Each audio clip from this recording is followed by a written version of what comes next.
Welcome to Engage with Eagle Forum. I am one of your hosts, Glyn McKay, a former executive director and current board member of Eagle Forum, and I'm joined by my friend, Kirsten Hasler, Eagle Forum's executive director. Hi, everyone. It's great to be on with you, Glyn, and thanks for joining us, listeners. Today's episode is going to be a bit different than normal. If you're like us, the nation's response to the coronavirus and its economic impacts have been confusing to understand. So today, in a three-part series, you will hear from those who have been on the front lines about what has been going on in Washington, D.C., how it's affecting the economy, and what you can do to help jumpstart it in your state. We are honored today to be joined by Congressman Jody Hice, who has represented Georgia's 10th congressional district since 2015. Congressman Hice is a husband, father, and grandfather, and served as a pastor for nearly 25 years before running for Congress. He was actively involved in politics even before running for Congress, taking on battles for religious freedom, which led to hosting a weekly radio show where he focused on constitutional, moral, and religious liberty issues. He is now the host of the weekly Freedom Caucus podcast, which is a great resource if you want to know what's really going on in Congress. Congressman, you've been such a great friend of Eagle Forum for many years, and we're so grateful that you would take the time to join us today. Well, listen, it's an honor to be with you all. I appreciate you having me on and appreciate all that you're doing. Well, we know the inner workings of Congress make it a hard place to be. When you're in session, it's nonstop work, and when you're home, it's nonstop events and meetings. For most, it's certainly a sacrifice. What inspired you, Congressman, to first run for Congress? To be honest with you, this was never on my radar. I never anticipated running for Congress or being in an elected office myself. I was a pastor, we're happy as a pastor for many years. And really the Lord just kind of changed the direction of our life. We had the ACLU attack our county over a posted copy of the 10 Commandments in the courthouse, and just so happened our church put those commandments in the courthouse. So that lawsuit literally just marched in the doors of our church, and that was the beginning of me getting involved. That case took on national attention. Alan Keyes came and got involved with us, and Tony Perkins, and just a host of people. And it took on a national focus, and I kind of became the face of it. And in fact, out of that, the radio program evolved. Station contacted me asking me if I'd give updates, and I agreed, and one thing led to another, and then we ended up on some 400 stations every day dealing with issues that are happening in our country from a Christian worldview perspective. So that's kind of how it all got started. And then we had a second battle that took on national focus as well, and that is when ADF, Alliance Defending Freedom, contacted me and asked if I'd be willing to challenge the IRS and their attempts to censor what can and cannot be said in churches, the Johnson Amendment, as you may be aware of. And so I ended up being one of 33 pastors who challenged the IRS with that, and I kind of became the face of that battle as well. And so it was those things that just kind of pushed me out more into a public perspective, and I became personally aware of what's happening to our religious liberties, what's happening in our country as a whole. And then my representative decided to step down, and it became an open seat. And we had people just saying, listen, would you consider running? And so my wife and I prayed about it, and one thing led to another. And I actually ran twice. I lost the first time, and second time we won. And so now we're coming to the conclusion of our third term in Congress. But that's kind of how it all started. And it just really was birthed out of God redefining the direction of ministry for us at this point in our lives. You're certainly giving up a lot to be there, and so we're grateful for that. You're a founding member of the House Freedom Caucus. And some background for our listeners, most members of Congress join organizations within the Congress that assert common goals. So the largest caucuses are obviously the Republican and Democrat caucuses, but there are many others. There's a caucus for progressive Democrats, a caucus for Hispanics and African Americans. There's one for those who want Medicare for all, one for moderate Republicans, and one for more conservative Republicans. And then in 2015, the House Freedom Caucus was formed. Why was there a need for a Freedom Caucus? Well, I mean, basically, the Freedom Caucus, I can sum it up just by saying the Freedom Caucus really exists to be a voice for millions of Americans who believe they've lost their voice in Washington. And it's made up of about 35 or 40 individuals who I would trust my life with any one of them. They are in Congress for the right reason. They're not there to be reelected. They're not there to promote themselves or any specific agenda other than the agenda of representing the people and standing on the conservative Judeo-Christian values upon which our nation was established. And so it's a voice for millions of Americans who have lost their voice in Washington. And the members of the Freedom Caucus are, we take a lot of hits. We are not greatly thought of by many people in Washington, but we are highly respected by a large number of Americans who are wanting somebody who will take a stand and not cave to the political pressure. I think that's an interesting point to make. Most of our listeners are busy at home, raising families, putting food on the table, and they might look at Congress and say, well, you're all Republicans. Don't you all get along? Can you give us a little insight into what that might or might not look like sometimes when you're taking on specific issues? Yeah, in the first place, it's important for people to understand that people in Washington, at least supposed to be, are there representing their districts, the people who elected them. But unfortunately, when you get to Washington, you've all heard of the Washington bubble. It's a different world in Washington, and there's a lot of potential for power. There's a potential for just a host of things like that. And so a lot of people end up going to Washington and they cave to the political pressure. And that pressure starts with things like if you want to be an influential member of Congress, then you need to become a chairman of this committee, or you need to be a part of that committee, or this, that, and the other. And so oftentimes you are put in a scenario to compromise your beliefs in order to get placed on a committee, or compromise your convictions in order to get PAC money, or to have a piece of legislation that's very important to you, to have a vote on that bill. Many times there will be a choice given to you to, if you want this bill to come to the floor, then we need you to do this. And so there's just a lot of opportunities like that people tend to cower under and cave, if you will. I don't like throwing anyone under the bus, but that is the reality of the type of environment that Washington is made up. Unfortunately, it's made up of a lot of compromise, and people do that in order to get on committees or get funding or whatever it is that's important to them. So how have you not put yourself in that circumstance and stayed humble and grounded in what you believe?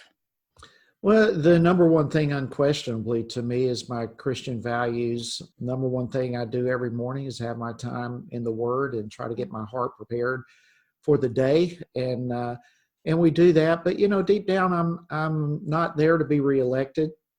If I'm not reelected, then I will bow my head in gratitude to the people of the 10th District of Georgia for giving me the opportunity to serve for the length of time that they've entrusted it to me.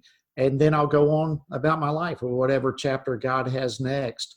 And that really is just the attitude I have. And I've tried to keep that on the forefront of my life, that it's not about reelect. It's about standing on what I said I was going to stand for once I got here. And fortunately, there's a lot of encouragement from other individuals, particularly those who are members of the Freedom Caucus. They're with the same kind of heart.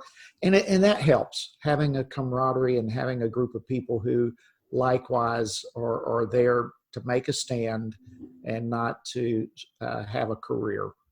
What has it been like working with a Democrat leader in the House, a Republican leader in the Senate, and a very independent Republican president?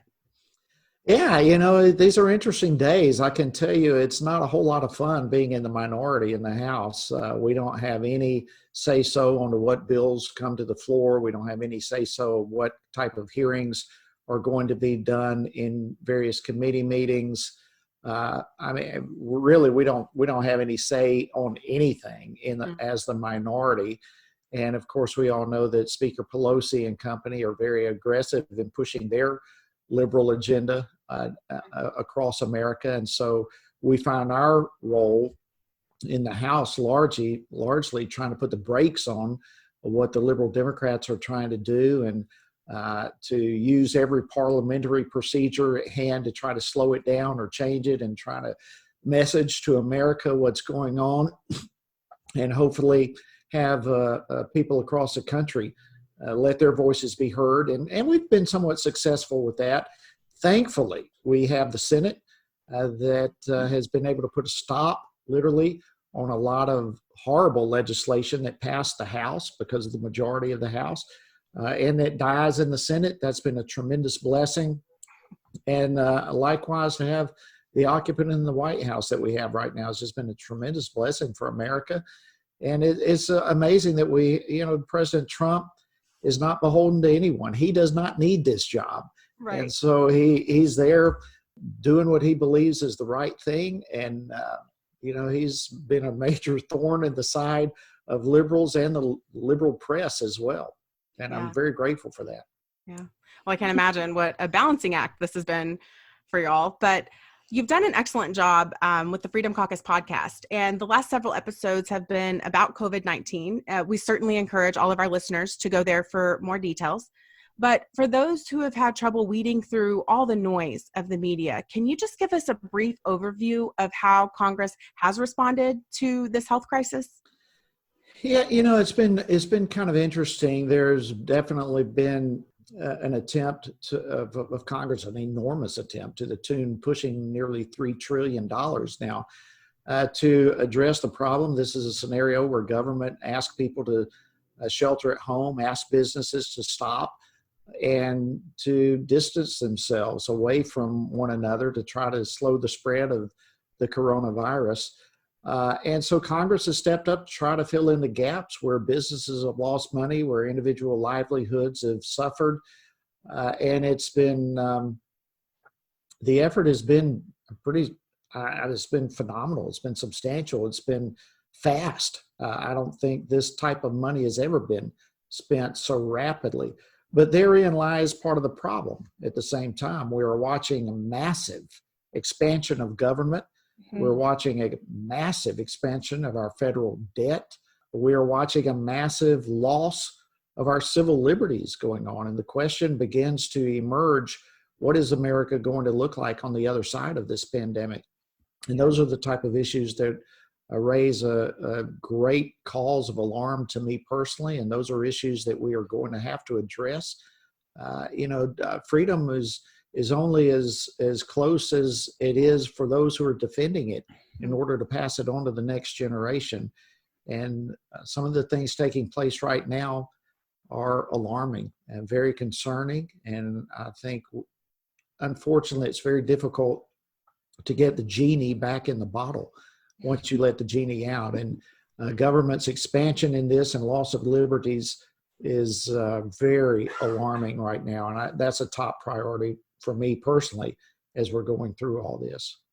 Well, I certainly appreciate how you are taking that seriously and not just thinking of the short term, but also the long term for your constituents and the rest of Americans.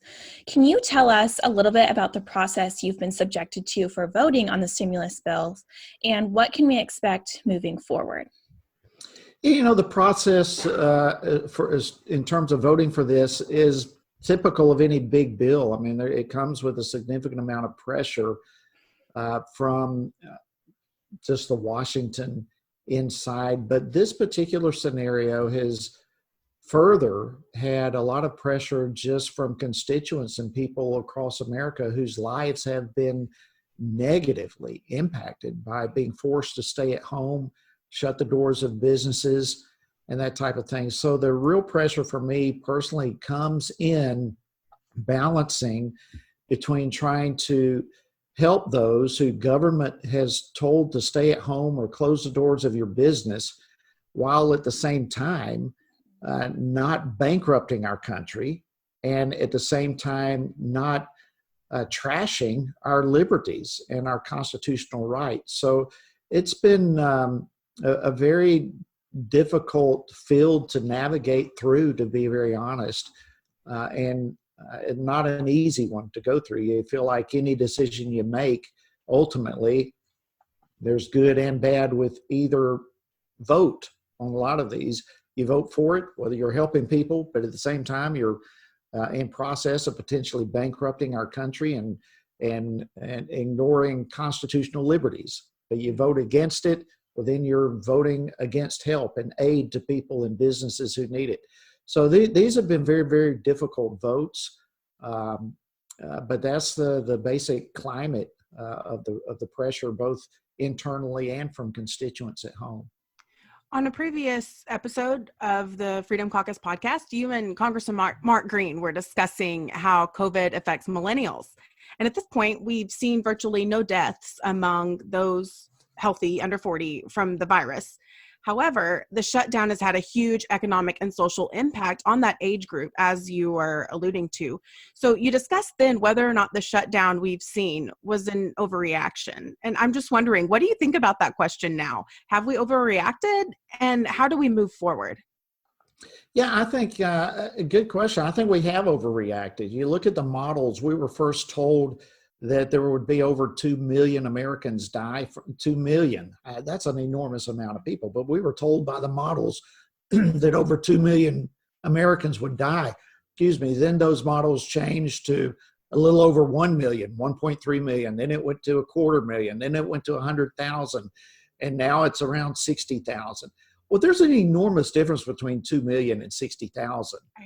And yet, I think the president did all he could do when he was told, if we don't shut down, 2 million Americans will die. Well, what do? I mean, you got to make that tough kind of decision. But now we're a couple of months into this and we realize the models were wrong. And so did we overreact? Yes, we overreacted.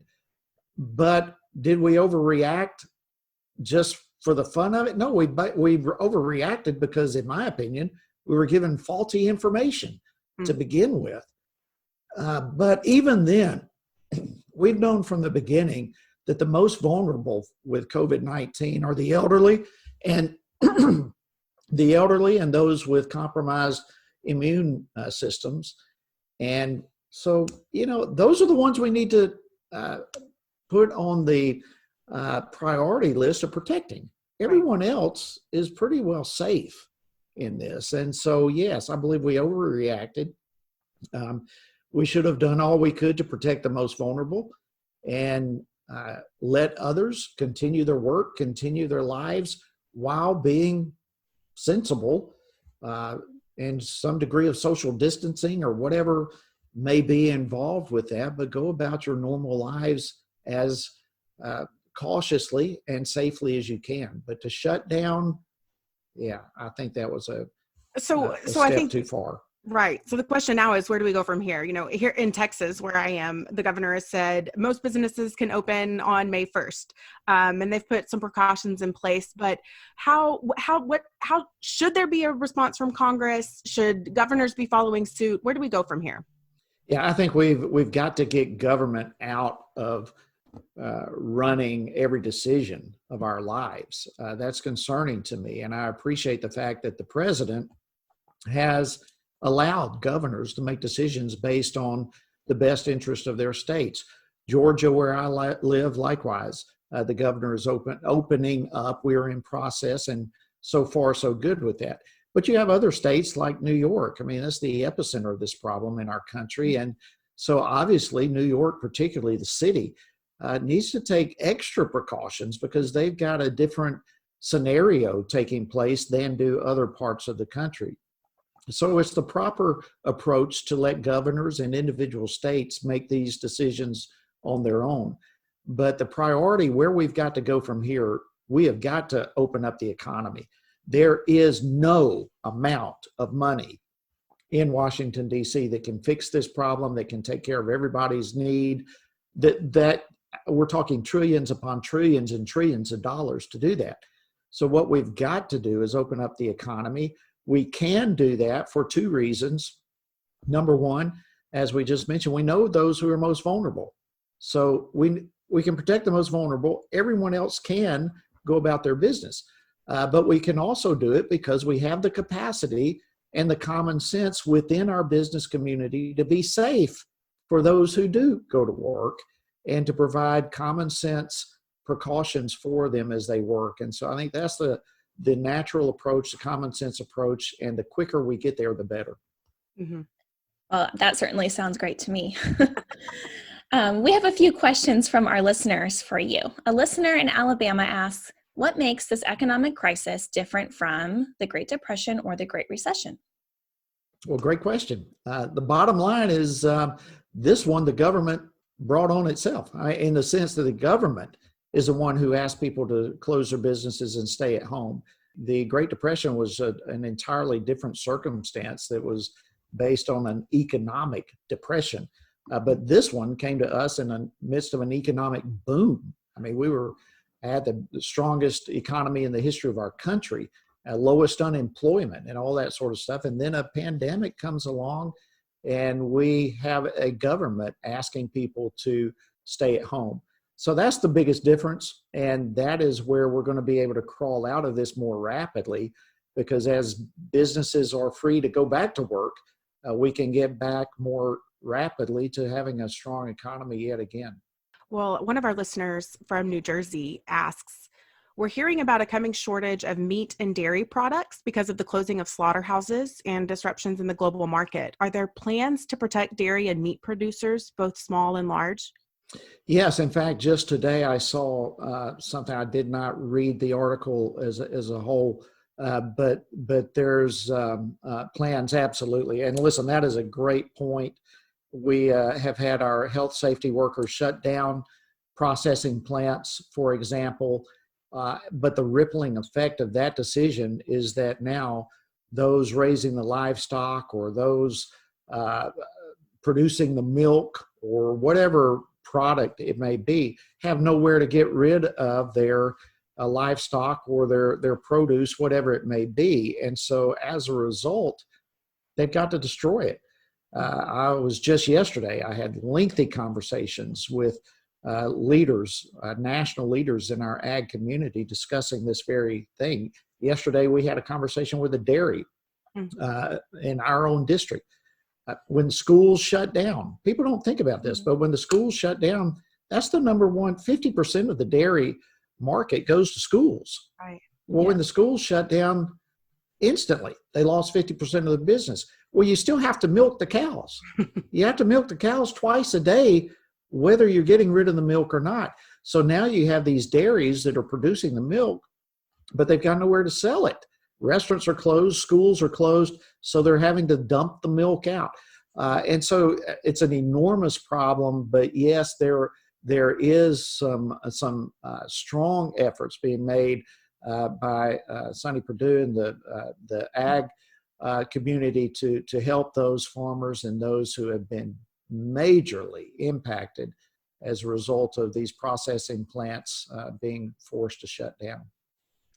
That's certainly reassuring. We have one more question from you from a listener in Texas. Where is all the money coming from for the stimulus checks and bailouts?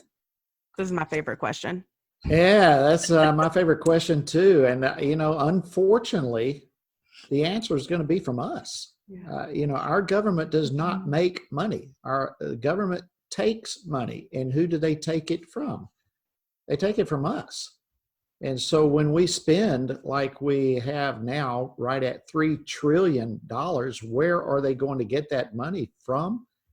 Well, at the end of the day, they're going to get it from the American citizens. And that's what's so alarming to me. We were 23 trillion in debt coming into this pandemic, and now we've spent an additional 3 trillion with more bills that we're being told are forthcoming. The feds have spent an additional 4 trillion. So, it's becoming a very frightful scenario economically. We have got to get our financial house in order in this country. I believe we are on the verge of putting enormous pressure on our children and even our grandchildren's generation by the enormous amount of spending that have taken place in just the last few weeks. Yeah, whenever I write about the U.S. debt, I always have to check the usdebtclock.org, and it's just terrifying to see. It's terrifying. So to wrap up, let's end on a higher note. What advice or encouragement would you give to our listeners as we move forward from this time? I, as a Christian, never, ever lose hope. I think one of the things that God is teaching America and the world for that matter is that nations rise and nations fall within days if he wants it to be. Here we went from one of the strongest economies, probably the strongest economy, not only in the world, but in our nation's history. Who would imagine that less than 2 weeks later, 2 months later, we are seeing 25 million or whatever in unemployment lines and all this kind of stuff. It happened so rapidly, so unexpectedly. But at the same time, God is able to restore the years that the locusts have eaten, so to speak. And I'm just prayerful that at this time in our nation's history, people will be crying out to him. People will be praying that believers will be loving their neighbors, ministering to their neighbors and friends and loved ones, family members across the board. I have every confidence in the world that we're going to see these days behind us, and we're going to see brighter days. But my hope in all of this is that when we come to the other side, we will be much more humble and broken and recognizing that we're not as big as we thought we were. We're not as untouchable as we thought we were, that every day we need the Lord and we need God in America now more than ever before. And so I just encourage people to keep the hope up, keep their faith up. God is still God, and we've got some great days ahead of us. And now people are very, very much open and broken to the point of being able to receive the truth of the gospel and the truth of who we are as people in this planet. And so I think we've got great leadership in this country. We've got great people working towards vaccines for this. We got great people leading our country, and we just need to get back to work, and we're gonna be fine. We agree. And thank you so much, Congressman, for your time. Your insight and understanding is invaluable, and we will just continue to pray for you. And thank you, listeners, for listening to this episode of Engage with Eagle Forum. Please be sure to subscribe so that you are able to listen to the continuation of our series on the economic impacts of the coronavirus. You can also find us on Facebook, Twitter, and Instagram. From your house to the State House to the White House, this is Engage with Eagle Forum.